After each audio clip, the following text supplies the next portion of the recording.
আসসালামু আলাইকুম। আমার সাথে আজকে যাকে দেখতেছেন আমার বড় ভাই, শ্রদ্ধা বড় ভাই। আমাকে অনেক স্নেহ করে, আমিও বড় ভাইকে অনেক শ্রদ্ধা করি। আমি যেমন ব্যবসার পাশাপাশি একটি পেজ চালাই এবং মাঝে মাঝে কন্টেন্ট তৈরি করি। ভাইও মাঝে মাঝে কাজের ফাঁকে, ব্যবসা বাণিজ্যের ফাঁকে সেও কন্টেন্ট তৈরি করে।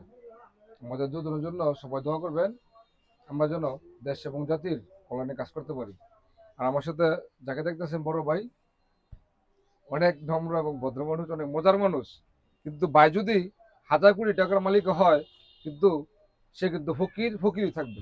কারণ ফারুক ভাই বংশগতভাবে ফকির, বুঝছেন? লাইসেন্স করা ফকির। লাইসেন্স করা ফকির। আমগো কিছু লাইসেন্স কিছু বলেন। আমরা লাইসেন্স প্রাপ্ত ফকির। আমরা বাদশা হইলে আমরা ফকিরই ডাকবো। আর ফকির শব্দের অর্থ, আবিধানিক অর্থ বাদশা। আচ্ছা, তো আমরা এই ফকিরই থাকতে চাই। আমরা এই রাজা মাজা হইতে চাই না। আমগো লাগিয়া আমার বড় ভাই কইছে, এই যে আমার ভাই রাকিব ভাই কইছে দোয়া করতেন, কিন্তু দোয়ার পাশাপাশি ভালো একটু দয়া করেন। তার করে দোয়া দিয়ে কিছু কমই হয়, কিন্তু দয়া দিয়ে হইতে হইব, বুঝলেন না? ধন্যবাদ সবাইকে। আসসালামু আসসালামু আলাইকুম। আলাইকুম।